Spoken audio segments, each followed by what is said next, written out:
Saudara, malam hari ini topik sangat menarik. Saya percaya adalah hal yang semua orang ingin tahu. Dan saya percaya sangat penting bagi setiap orang yang hidup. Apakah ada kehidupan yang kekal setelah kita meninggalkan tubuh kita? Apa yang akan terjadi pada saat kita mati, saudara? Apakah adanya neraka dan surga? Apakah ada suatu kehidupan yang kekal? Saya percaya ini adalah topik yang sangat menarik. Dan saya percaya setiap hari kita bisa menyaksikan orang yang lahir, bayi yang lahir, kita juga bisa menyaksikan orang yang meninggal dunia. Saudara, pada saat saya masih usia kecil, saya ingat sekali 7-8 tahun, saya tanyakan kepada mbak saya, saudara. Saya bilang, orang mati kemana ya? Dengan lugunya saya tanya dia. Dia bilang, saya nggak tahu ya. Dek, saya bilang, nanti kasih tahu ya kalau kau udah mati. Saudara, dari kecilnya kita memang sudah tertarik dengan hal kemana orang jika dia mati. Saudara. Ini menjadi suatu pertanyaan yang sangat sulit. Dan semua orang, saudara, ingin mengetahuinya. Tapi saya tahu firman Allah yang memberikan suatu penjelasan. Amin, saudara. Karena manusia hidup hanya satu kali dan kemudian penghakiman. Dan tidak ada orang di tempat ini yang bisa tahu berapa lama kita hidup di bumi ini. Ada yang tahu? Gak ada yang tahu. Ini masalahnya dan ini bahayanya, saudara. Sebab saya ingat seorang penginjil yang dari Amerika, yang namanya Etta Woodworth. Pada saat dia menginjil, dia melihat seorang wanita, dia katakan, engkau terimalah Tuhan Yesus. Tetapi pada malam hari itu, dia masih bimbang. Dia tidak mau menerima panggilan itu. Kemudian saudara sangat sedih pada malam hari itu.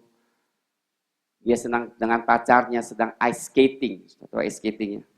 Jadi ice skating di Taman Anggrek ya, puji Tuhan. Itu es batunya kuat ya. Bawahnya bukan kolam. Kalau di luar negeri kan itu mungkin di satu danau. Dan mereka ice skate. Ternyata saudara apa yang terjadi pada saat malam hari itu juga. Saat dia ice skate ternyata esnya tidak kuat menahan dan dia cemplung ke dalam air. Dan malam itu dia meninggal tanpa mengenal Tuhan Yesus Kristus. Saya katakan kenapa begitu pentingnya, saudara. Saya menganggap hidup atau kematian itu adalah hal yang sangat-sangat penting yang saya percaya semua orang harus tahu. Sayangnya gereja akhir-akhir ini juga tidak mau bicarakan tentang hal surga dan neraka. Tetapi saudara kita tahu, ada tempat yang nama surga dan juga ada neraka. Saudara. Tuhan Yesus, Lukas pasal 16, mari kita melihat saudara. Sedikit ke saudara bahwa firman Tuhan. Orang kaya dan Lazarus. Dari semua Injil, Tuhan memberikan suatu, saya rasa bukan perumpamaan, tetapi suatu penyataan atau visi yang dia mau ajarkan kepada murid-murid dan orang-orang. Katakan di sini, saudara, kita lihat pasal 16 ayat 19. Dikatakan ada seorang kaya yang selalu berpakaian jubah ungu dan kain halus. Setiap hari ia bersukaria dalam kemewahan. Saudara, Tuhan ada maksud pada saat dia katakan orang kaya yang bersukaria. Sebab Tuhan pernah bicarakan bahwa adalah sulit bagi orang kaya masuk dalam kerajaan surga. Dan kemudian dikatakan ada seorang pengemis bernama Lazarus. Badannya penuh dengan borok. Berbaring dekat pintu rumah orang kaya itu. Dan ingin menghilangkan laparnya dengan apa yang jatuh dari meja orang kaya itu. Malahan anjing-anjing datang dan menjilat boroknya. Ini Lazarus kelihatannya parah banget, saudara. Udah ada borok ya, saudara. Udah kelaparan, gak ada tempat tinggal, saudara. Kita tidak tahu apa sebabnya, saudara. Tapi satu hal, kita bisa tahu bahwa dia sebenarnya pengikut Tuhan. Dia adalah seorang yang mungkin mengikuti Taurat karena pada saat itu Tuhan Yesus belum mati, tetapi beriman kepada Yehova. Dan dikatakan, kemudian matilah orang miskin itu, lalu dibawa oleh malaikat ke pangkuan Abraham. Orang miskin akhirnya meninggal, dan saya rasa mungkin lebih baik dia meninggal daripada dia hidup, menderita ya saudara. Dan dikatakan orang kaya itu juga mati. Karena tidak pandang kau saudara kaya atau saudara miskin. Tuhan itu adil, pada satu hari ketika kita pasti mati. Siapa yang akan hidup selamanya di sini? Gak ada saudara. Hoki-hoki 70 tahun ya orang bilang. Lebih baik lagi 80, tetapi sudah kita tidak tahu kapan kita meninggal. Hati-hati katakan, tapi Pak saya kan masih muda, 15 tahun, 16 tahun. Tapi tidak menjamin bahwa saudara akan hidup terus saudara. Kalau Tuhan panggil, kapan saja kita bisa tinggalkan. Hidup itu sangat fragile, sangat rapuh saudara. Saya katakan hidup itu sangat tidak bisa diprediksi. Tidak bisa diprediksi. Kadang kita pikir kuat, sehat, tiba-tiba meninggal. Saya ingat saudara yang lucu, oma dari istri saya di Ipo ya. Jadi pamannya punya mertua yang selalu sakit. Setiap tahun sakit ya. Tapi setiap kali sakit nggak mati-mati. Yang lucunya, ibunya yang sehat selalu. Tiap hari olahraga, haleluya sehat. Pada saat ketika saudara, dia jatuh dan meninggal. Pada saat kabar itu diberikan kepada paman saya yang paman istri saya, yang lagi sekolah di sebuah sekolah Alkitab, dia bingung. Ini siapa yang mati? Mertua gua atau mama gua ya kan? Kenapa? Karena yang mati itu yang sehat. Yang sakit gak mati-mati. Lucu. Siapa yang tahu kapan kita meninggal? Hanya Tuhan yang tahu. Tetapi indahnya saudara, pada saat kita mengundang Tuhan Yesus hidup di dalam hidup kita, Roh Kudus mulai tinggal di tempat kita. Tiba-tiba saudara, hidup yang sangat rapuh itu, hidup yang mungkinnya tidak ada jaminan, diberikan satu jaminan dari Tuhan. Itu yang luar biasa. Dan di sini dikatakan, orang kaya itu juga mati. Mungkin usianya lebih panjang lah ya, karena makan enak, ada vitamin ya. Orang miskin biasanya matinya lebih awam, mungkin saya nggak tahu ya. Tetapi biar betapa panjangnya umur, tetap harus meninggal. Inilah topik yang sangat menarik sekali. Jadi katakan apa? Orang kaya itu juga mati lalu dikubur. Saya nggak tahu apakah Lazarus dikubur nggak. Karena orang miskin nggak mungkin dikubur. Mungkin dibuang kali itu tubuhnya ke sungai. Atau dibakar, saya tidak tahu. Tapi orang kaya ini dikubur. Dan sementara ia menderita sengsara di alam maut. Ia memandang ke atas. Dan dari jauh dilihatnya Abraham dan Lazarus duduk di pangkuan. Lalu ia berseru katanya, Bapak Abraham, kasihanilah aku. Suruhlah Lazarus supaya ia mencelupkan ujung jarinya ke dalam air dan menyejukkan lidahku sebab aku sangat kesakitan dalam nyala api. Neraka adalah tempat bukan bisa berpesta-pesta saudara. Maaf sekali saudara. Kadang-kadang di film kita menyaksikan orang begitu beraninya. Wah mari kita party di neraka saudara. Ini di neraka saudara saya mau sampaikan. Neraka tidak ada komunikasi satu dengan yang lain. Neraka hanya terkonsumsi dengan dirinya yang menderita. Di dalam neraka ini, perasaan kita lebih peka, ciuman kita lebih peka, mata kita lebih terang, pikiran kita tuh jelas sudah. Seperti Semua yang terjadi di dalam hidup, semua tercatat di dalam black box istilahnya. Pesawat itu ada black box, semua dicatat. Dan dia akan ingat setiap ada namanya kesempatan untuk diselamatkan dan dia sia-siakan, dia menyesali sudah. Selama-lamanya, bukan setahun, 2 tahun, selama-lamanya. Dia menyesali, dia menderita. Penderitaan itu bukan secara fisik, tetapi secara mental.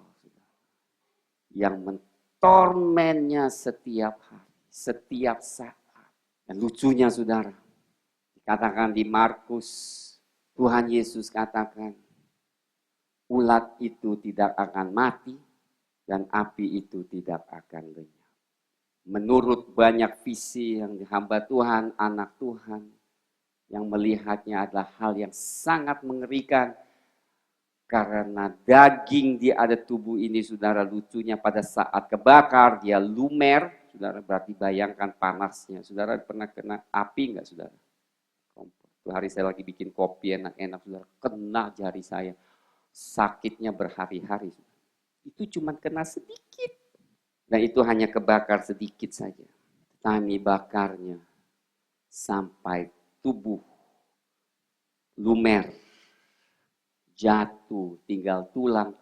Tetapi masalahnya nggak sampai di situ. Ternyata tubuh kita bertumbuh lagi, dibakar lagi, bertumbuh lagi, dibakar lagi, bertumbuh lagi, dibakar. Sudah tanyakan, apakah kita harus takut? Saya kasih tahu, saya sangat takut.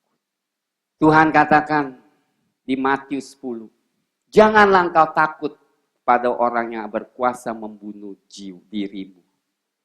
Tetapi takutlah siapa? Dia yang sanggup mencampakkan engkau di dalam kematian yang kedua. Sebab itu kenapa orang harus masuk ke neraka, saudara? Saya mau kasih tahu satu hal. Karena dosa. Allah yang kudus tidak bisa menampung jiwa yang berdosa. Di surga adalah surga yang kudus. Di surga adalah Allah yang kudus. Ibrani mengatakan, tanpa kekudusan tidak ada seorang pun yang dapat melihat Allah. Yang membuat saya lebih sedih adalah saat saya sedang berdoa bertahun-tahun yang lalu. Karena saya melihat kok saya pelayanan begini-gini aja Tuhan, kenapa saya nggak bisa menangkan jiwa, kenapa saya selalu di gereja, saya mau dong seperti Reinhard Bonnke, saya mau ya nggak usah sebesar itulah minimal. Misi pelayanan ya kan, pergi selamatkan jiwa. Saudara. Saya doa, saya berseru-seru, ya kayak orang rohani, Tuhan aku menangkan jiwa ya kan. Ada yang di sini, kok pada melotot banget. Saya berdoa dan Tuhan berikan satu jawaban, saya terkejut. Sampai sekarang saya masih terkejut, tapi saya mulai mengerti. Dia katakan di hati saya dengan jelas, menangkan jiwa di gereja. Saya nggak habis pikir, saudara, menangkan jiwa di gereja. Bukankah di gereja jiwa-jiwa sudah selamat? Ternyata bukan demikian. Ternyata justru di gereja banyak jiwa yang belum kenal Tuhan secara pribadi. Di gereja banyak jiwa yang duduk, yang menyanyi, yang mendengarkan firman Tuhan, tetapi tidak pernah ada hubungan dengan Tuhan. Di gereja sekalipun mendengar firman Tuhan, tetapi terus berbuat dosa, mengeraskan hati. Di gereja sekalipun mendengar firman, tapi secara pribadi tidak pernah membaca firman Tuhan. Di gereja masih banyak penipuan, di gereja masih banyak perzinahan, di gereja masih banyak hal-hal yang Tuhan tidak berkenan. Lalu saudara katakan, Pak, bukankah dia sudah terima Tuhan Yesus? Banyak orang percaya sekali selamat, tetap selamat. Tapi saya katakan itu tidak benar. Mana mungkin sekali selamat, tetap selamat. karya penebusan Tuhan sempurna di atas kayu salib. Memang benar, tidak bisa ditambahkan. Apa yang Tuhan Yesus kerjakan itu sempurna. Masalahnya bukan Tuhannya yang tidak sempurna. Masalah apakah umatnya yang setia. Saudara, saya rasa lebih sedih jika orang Kristen atau saudara yang setiap minggu datang ke gereja, tetapi tidak selamat. Saya tidak tahu bagaimana perasaannya. Masalahnya, saudara pernah merasa sesal karena perbuatan sesuatu yang saudara lakukan? Pernah? Mungkin beli baju salah, mahal-mahal. Atau lakukan sesuatu merasa sesal. Itu masih bisa diperbaiki. Dengar baik-baik. Itu masih bisa diperbaiki. Tetapi saat kita mati, dengar baik-baik saudara. Tidak ada lagi kesempatan untuk kita bertobat. Dengar baik-baik. Karena firman Tuhan dikatakan manusia ditetapkan hidup sekali, kemudian penghakiman. Tidak ada lagi kesempatan untuk bertobat. Dengar baik-baik. Tidak ada lagi kesempatan untuk bertobat. Dan saudara, saya benar seorang hamba Tuhan yang saya kenal secara pribadi. Saudara, dia pernah sombong, dia pernah kaya, saudara, sehingga pada saat dia ada di ranjang, dia sedang melihat emasnya, kekayaannya, tiba-tiba dia, pak, Tuhan mati. Bawa dia ke maut. Dia kaget masuk ke alam neraka, sudah di mana kegelapan, sudah dikatakan, sudah pikir nih mati lampu gelap. Dikatakan gelapnya, seperti bisa dipotong itu gelap. 5 jari di depan aja nggak bisa lihat. Yang bisa lihat karena api neraka masih beri sedikit kita bisa lihat. Tapi apa yang terjadi? Dia katakan dia begitu takut, dia merasa kesepian. Dia katakan satu hal yang mengejutkan hati saya. Dikatakan, Pak Yeremia tahu enggak? Di dalam neraka tidak ada harapan sedikit. Tidak ada rasa sedikit harapan. Karena mereka tahu tidak ada lagi pengharapan. Sudah, dunia ini luar biasa kan. Kenapa kita hidup? Karena kita ada pengharapan. Karena kita masih harapkan sesuatu di besok hari, di masa depan. Amin. Membuat kita tuh hidup dengan semangat. Motivasi kita untuk hidup, saudara. Oh, nanti kita lihat anak kita besar, kita melihat mungkin akhir tahun, THR kita naik. Mungkin keluar negeri, mungkin ini. Kita ada pengharapan. Itu hope. Kita senang, saudara. Tetapi saudara bayangkan, saudara di situasi, you have no hope. Gak ada pengharapan. It's how scary. Betapa mengerikan, saudara, di neraka itu. Tidak mungkin jiwa bisa dipuaskan karena tidak ada air. Udah kebakar, udah haus. Kalau saya katakan orang kaya ini sangat sederhana, dia tidak minta, Pak Abraham tolong dong Lazarus 1 galon aqua deh tolong. Kita kan minumnya enak 1 galon aqua. Dia bilang, 1 tetes air. 1 tetes saja, aku sudah puas. Bayangkan betapa hausnya, betapa panasnya di tempat itu. 1 tetes saja bisa menyegarkan. Saudara haus pernah 1 tetes menyegarkan? Ada nggak bilang, Pak, aduh saya haus nih, setetes, terima kasih, setetes. Oleh sebab itu saudara, karya Tuhan Yesus di atas kayu salib. Janganlah kita menyepelekan. Janganlah kita setelah kenal Tuhan, kita tidak lagi datang dan bertobat, saudara. Kita pikir bertobat sekali udah cukup kok. Saudara, saya katakan tidak, karena kita selalu berbuat salah, berbuat jahat. Tuhan karena kemurahannya, saudara, pada saat kita berbuat salah, kasih karunia Tuhan masih menutup bungkus. Belum mati langsung. Puji Tuhan. Karena kita pikir nih orang jahat banget, ya. Buat aja mati dah. Untuk kita bukan Tuhan ya saudara. Soalnya semua orang mati kali.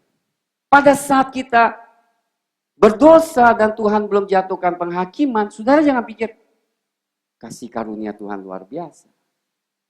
Justru saat itulah kita harus cepat-cepat datang datang dan sungguh-sungguh bertobat. Apa artinya bertobat? Merasa sedih saja? Aduh, gue salah, gue bertobat. Besok lakukan lagi. Itu bertobat. Itu bukan bertobat. Itu cuma feeling bad. Bertobat adalah memikirkan, Tuhan, kenapa aku jatuh dalam dosa ini? Kenapa aku bisa miss? Seringkali saudara, orang jatuh dalam dosa seringkali bukan karena dia mau, tetapi seringkali dia kurang hikmat untuk mencegah dia jatuh dalam dosa. Tuhan berikan kita hikmat, saudara. Firman Tuhan mengajarkan kita, Roh Kudus memimpin kita, supaya kita tidak mudah jatuh dalam dosa. Lihat Yusuf. Pada saat dia digodai oleh istri Potifar, dia katakan, aku kuat. Dia kabur. Billy Graham, saudara. Saudara, kita harus hormati Billy Graham. Berapa hamba Tuhan yang hidupnya kudus sampai pada akhir hidupnya. Gak bisa dihitung, hanya sedikit sekali. Kenapa Billy Graham begitu kudus dalam hidupnya? Karena dia sangat hati-hati di dalam hidupnya.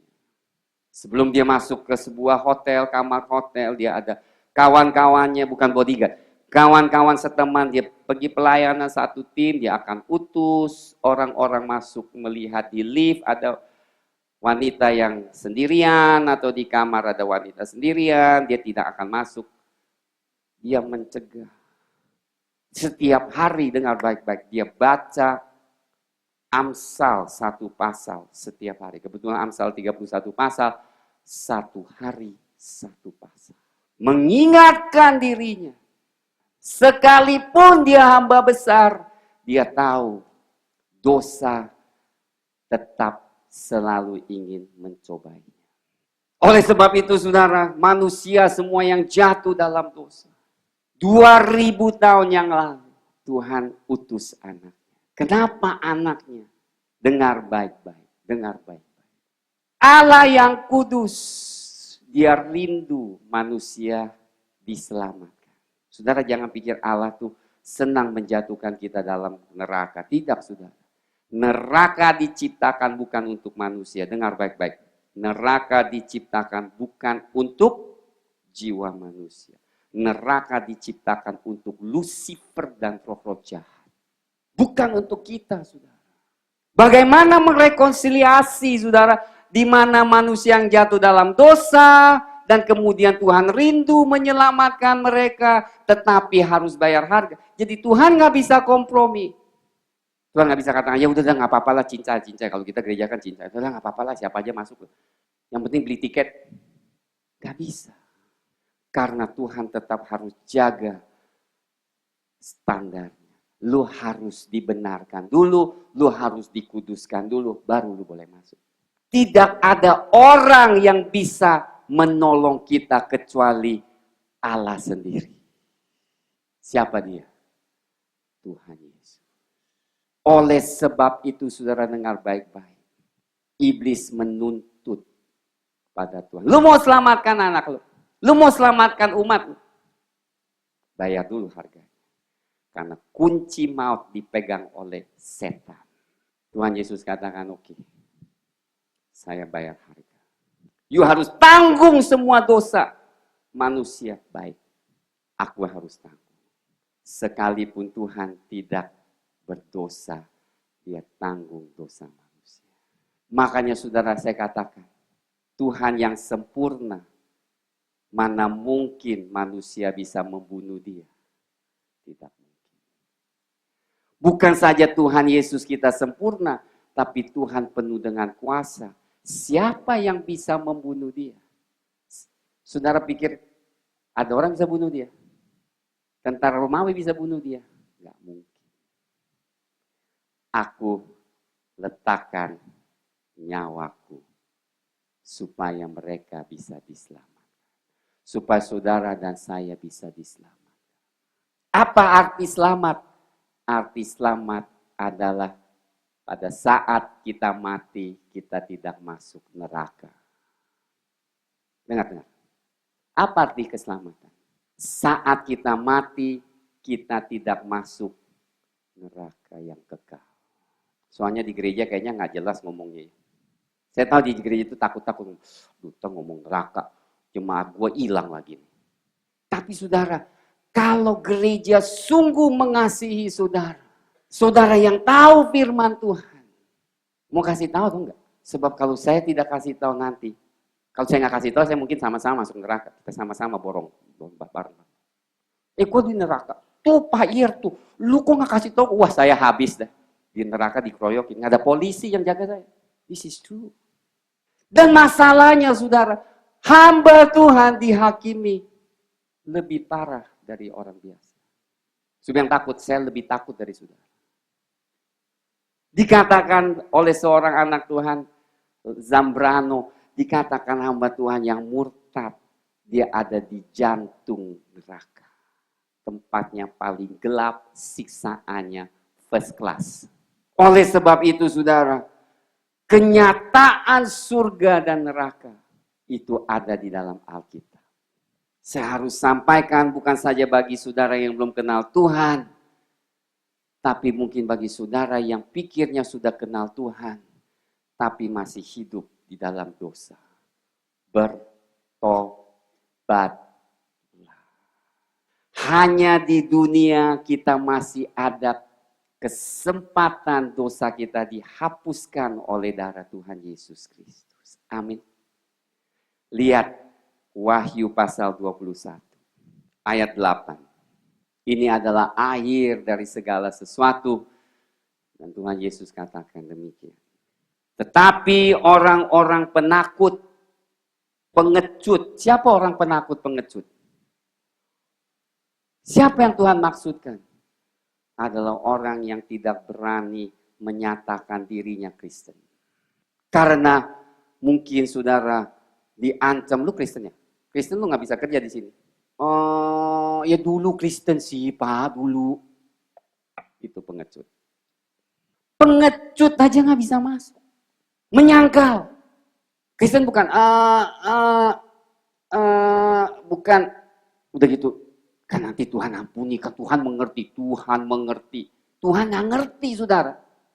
Karena firman Tuhan katakan, pengecut tidak akan masuk dalam kerajaan Allah.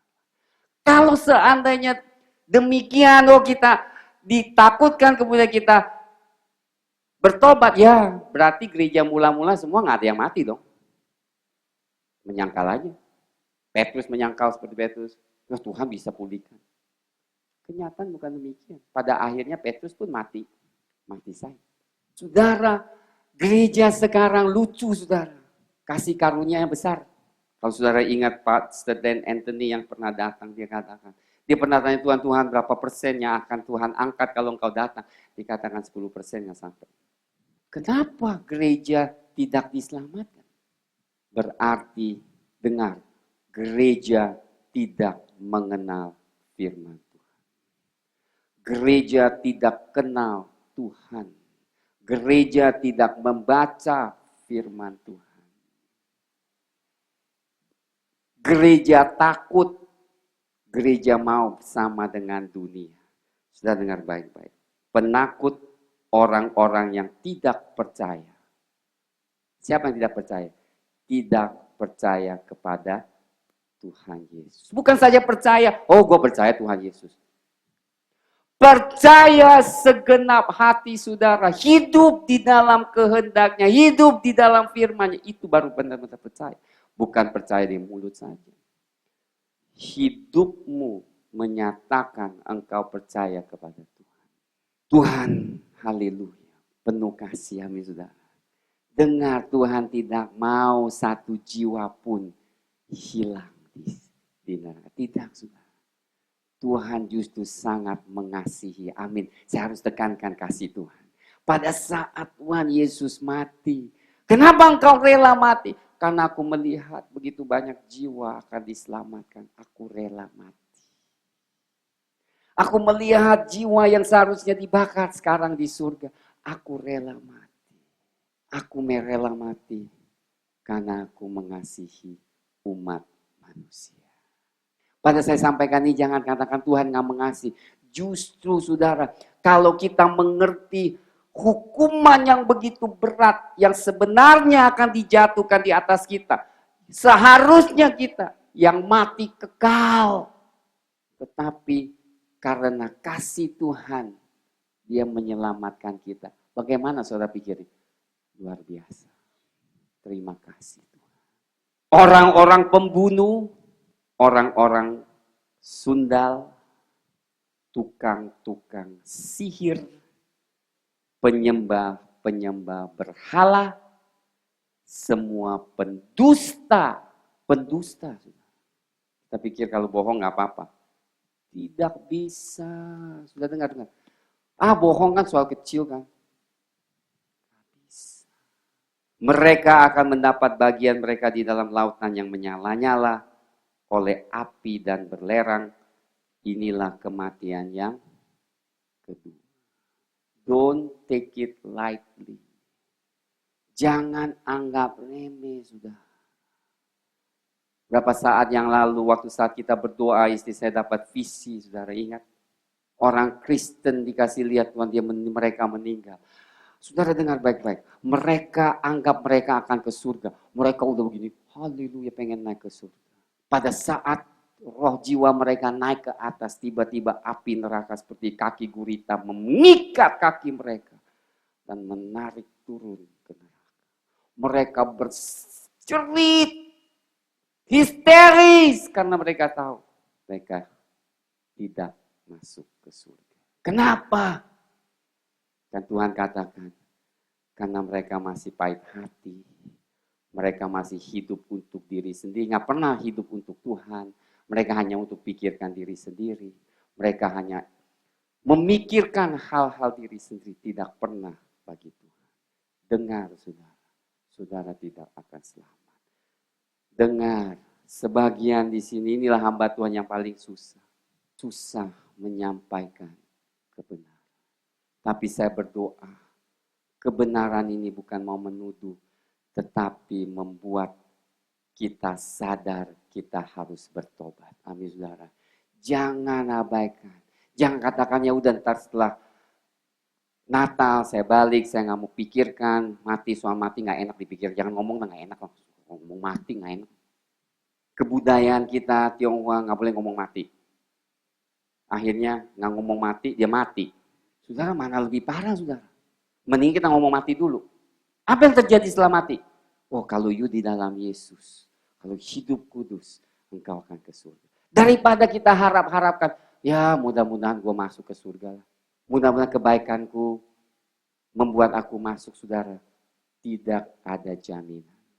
Tapi mereka yang bertobat, dengar saudara, bertobat. Dengar, bertobat. Bukan terima Tuhan Yesus. Kita sekarang penginjilannya gampang. Bagi saudara yang mau selamat, terimalah Tuhan Yesus. Saya katakan salah. Bagi saudara yang mau selamat, pertama bertobatlah. Baru terima Tuhan Yesus. Bukan terima Tuhan Yesus tanpa pertobatan.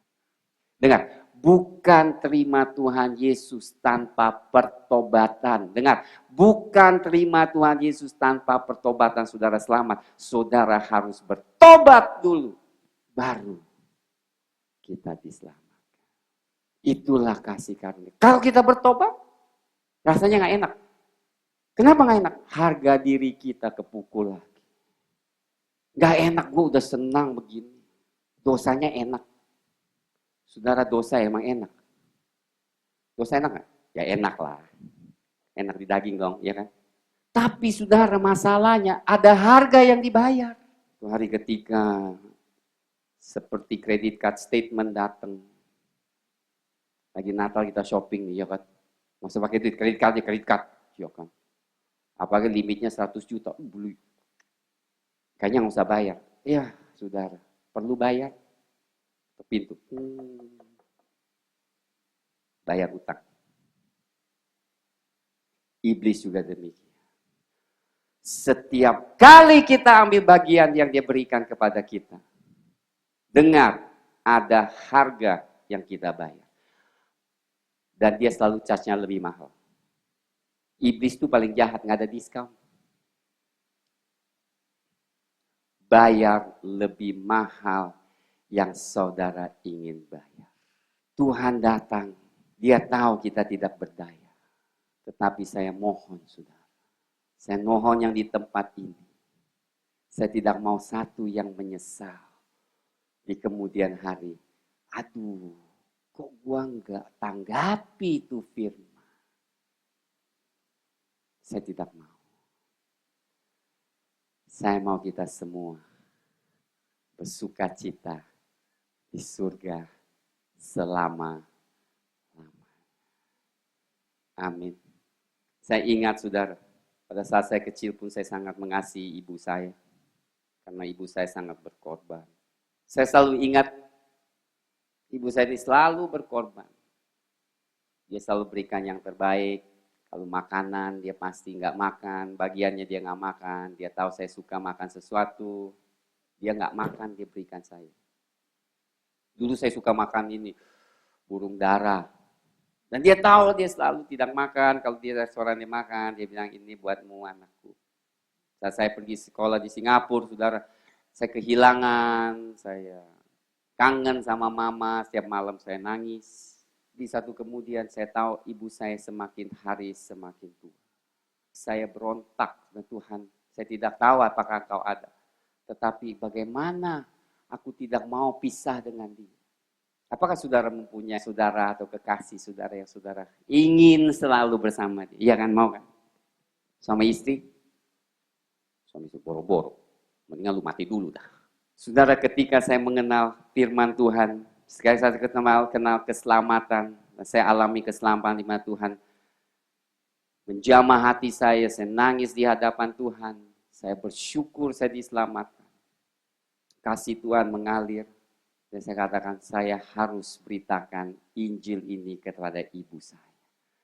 Karena saya mau lihat dia bersama-sama saya di surga. Makanya keluarga itu dahsyat saudara. Saudara mengasihi, saudara menginginkan ibu anak untuk selalu, selama-lamanya tidak terpisah. Hanya di dalam Yesus. Setiap kali saya melihat kabar menyedihkan di mana ayahnya meninggal dan meninggalkan anak, saya pernah baca suatu artikel saudara di Malaysia sangat membuat saya sedih, hampir saya nangis. Ayahnya yang begitu mencintai anaknya ini, saudara, bekerja siang malam demi anaknya. Pada saat ketiga nggak tahu kenapa ketabrakan, saudara. Saudara dengar tangisan dari anaknya, ayah, kenapa engkau pergi? Hati saya hancur, saudara. Mending kalau dia di dalam Tuhan, dia akan ketemu kembali. Tapi kalau tidak, Tuhan Yesus hanya di dalam dia ada pengampunan dosa. Amin saudara. Pada saat kita datang bertobat, Tuhan aku bersalah. Sekalipun saudara Kristen, janganlah saudara anggap saudara akan masuk surga. Kalau masih ada dosa yang belum saudara selesaikan, saya mohon selesaikan hari ini juga di hadapan Tuhan. Bukan itu saja saudara. Jangan katakan, oh ya saya udah bertobat. Tidak cukup.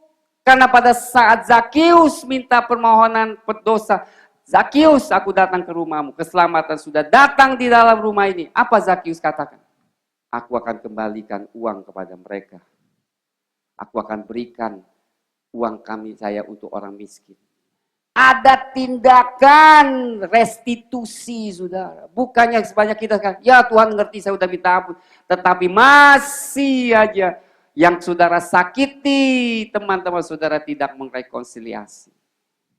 Mungkin pacar saudara yang saudara sakiti.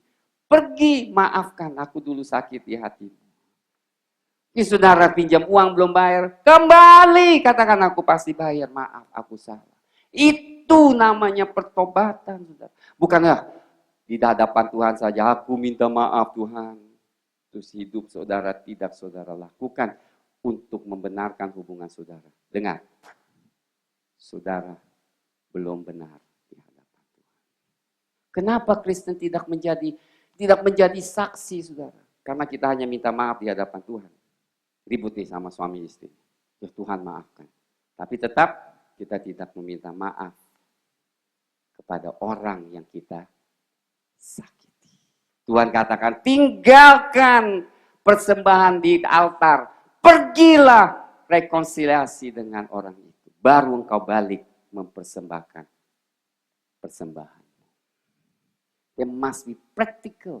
Sesuatu yang praktik. Pada saat saya bertobat, saya tulis surat, saya bilang, Pak, saya minta maaf karena saya lakukan hal yang salah. Suratnya disimpan, dikasih lihat orang, yang mau malu-malu nggak apa-apa lah. Lebih baik malu daripada ke neraka. Jatuhkan gengsi kita. Amin saudara. Nggak ada artinya jika dibayangkan, dibandingkan surga yang kita akan terima. Kenapa kita harus gengsi? Kenapa kita harus keras hati? Seorang yang di neraka, jiwa yang berseru. Aku mau kembali ke dunia. Berikan aku 1 menit aja.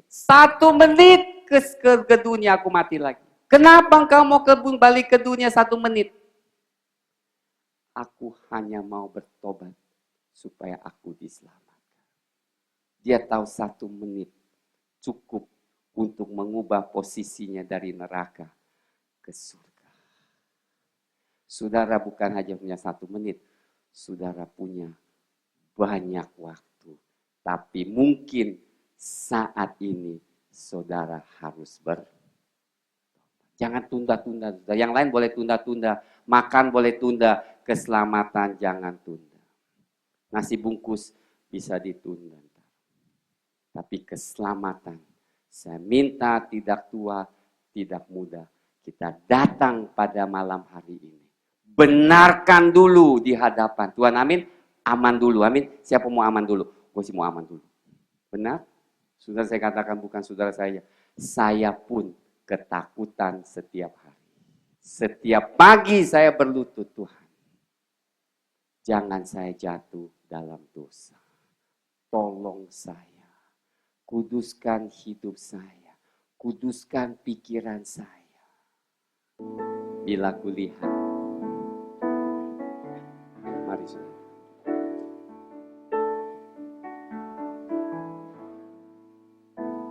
Mari saudara kita nyanyikan lagu ini.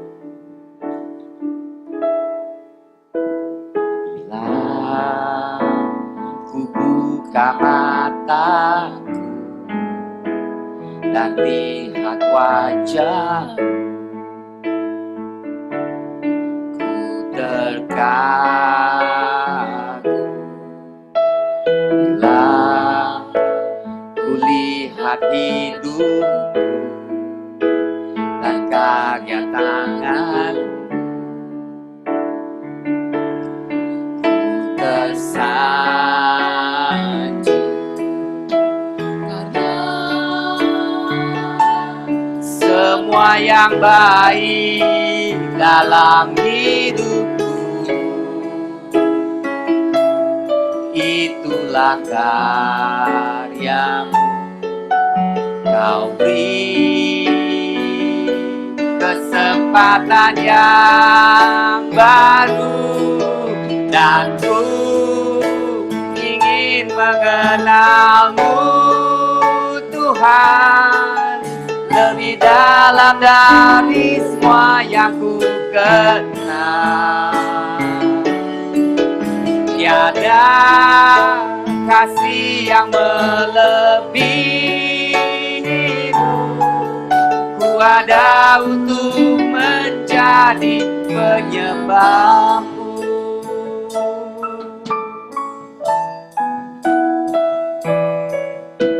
Bila ku buka mataku dan lihat wajah, ku terkagum. Bila ku lihat hidupku dan karya tangan, ku tersanjung karena semua yang baik dalam hidupku itulah karyamu. Kau beri kesempatan yang baru, dan ku ingin mengenalmu Tuhan, lebih dalam dari semua yang ku kenal. Tiada kasih yang melebihimu, ku ada untuk menjadi penyembahmu, dan ku angkat tangan mengenalmu Tuhan, lebih dalam dari semua yang ku kenal. Tiada kasih yang melebihimu,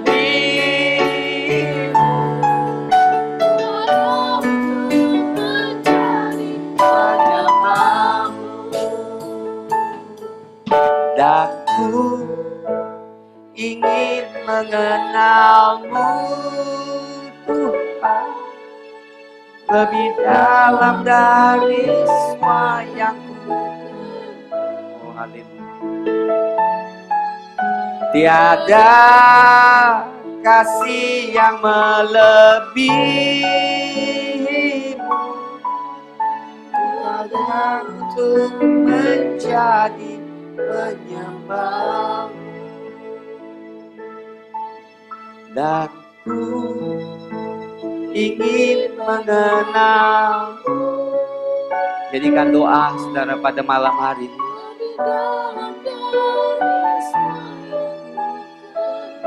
Rada basyaka, rada basyaka, rada basyaka. Ku ada untuk menjadi penyembahmu. Saudara, biarlah pada malam hari ini, jika saudara merasakan Roh Kudus sudah bicara dalam hati saudara, saudara katakan, Tuhan, aku mau bertobat atas dosa-dosa. Jangan lihat kiri kanan saudara, kita semua berdosa. Sekalipun aku anak Tuhan, tetapi masih ada satu ini. Aku tahu Engkau tidak berkenan. Ampun. Jangan ada kepahitan. Jangan tidak pengampun.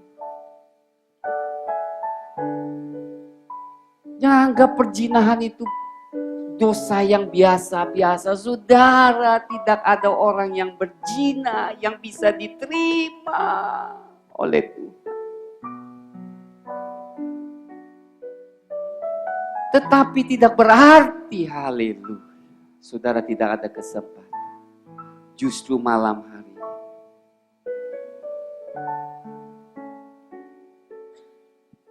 saudara harus datang kepada Tuhan. Hanya di dalam Dia ada keselamatan.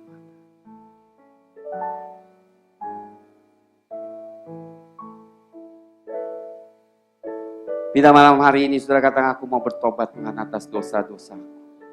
Saya mau saudara angkat tangan, sungguh-sungguh. Aku mau bertobat. Katakan kepada Tuhan, aku mau bertobat. Angkat tangan saudara, angkat tangan. Saya tidak main-main hari ini. Kita tidak tahu kapan kita mati saudara. Tetapi biarlah saat ini kita diselamatkan dulu. Haleluya. Bertobat sungguh-sungguh saudara. Jangan besok lakukan lagi. Tapi sekalipun saudara lakukan, saudara masih bisa bertobat lagi. Haleluya. Tapi saya tentu katakan jangan. Karena setiap kali kita berdosa, lebih sulit kita keluar dari dosa itu. Lebih sulit kita dilepaskan dari dosa itu. Sehingga kita tidak sanggup lepaskan lagi. Karena iblis telah mengikat kita. Angkat tangan saudara. Katakan, Bapa Surgawi. Katakan, Bapa Surgawi, aku bertobat atas dosa-dosa. Aku telah lakukan hal yang jahat. Saudara katakan kepada Tuhan, apa yang saudara lakukan? Firman Tuhan katakan, yang pengecut, yang mendusta, yang berzina, yang membunuh, yang mencemarkan dirinya, yang berdosa dalam pikiran. Saudara, semua itu kita harus minta Roh Kudus, minta darah Tuhan Yesus. Malam hari ini juga, katakan, Bapa surga, ampuni dosaku. Katakan, Bapa surga, aku menyesali dosaku.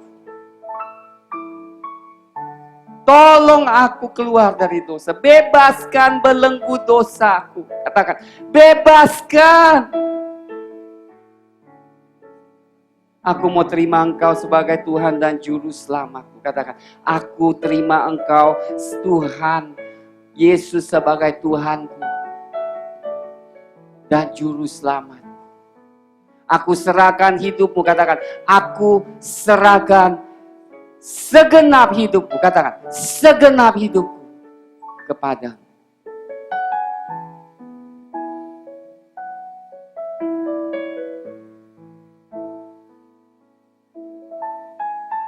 Saudara yang menderita saat ini gak ada artinya jika dibanding kemuliaan yang Tuhan mau nyatakan. Tapi jangan terus berdosa.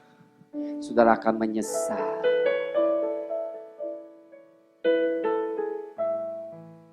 Mari kita berdoa. Terima kasih Bapa Surgawi pada malam hari ini. Tuhan, kami doa jiwa-jiwa yang Kau telah jamah. Pulihkan dan terus kerjakan sesuatu yang indah dalam hidup mereka. Kami tidak mau berhenti di sini saja. Karena Roh-Mu tidak pernah berhenti bekerja dalam kami. Kau pulihkan, jauhkan kami dari segala dosa dan jahat. Iblis mau menipu kami, membuat kami merasa nyaman, tetapi Tuhan, hanya dekat denganmu, itulah yang nyaman. Kami tidak mau hilang keselamatan yang Kau telah berikan bagi kami. Kami tidak mau Tuhan berdosa.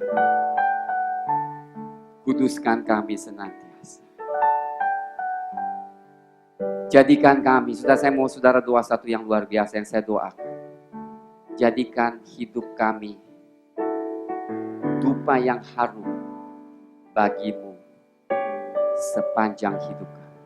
Katakan itu. Jadikan hidupku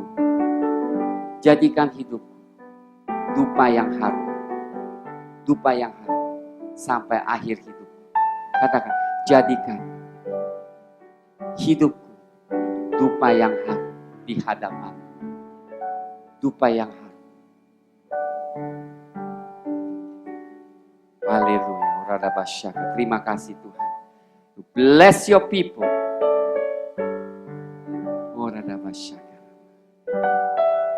In Jesus name. Di dalam nama Tuhan Yesus. Semua berkata, amin. God bless you.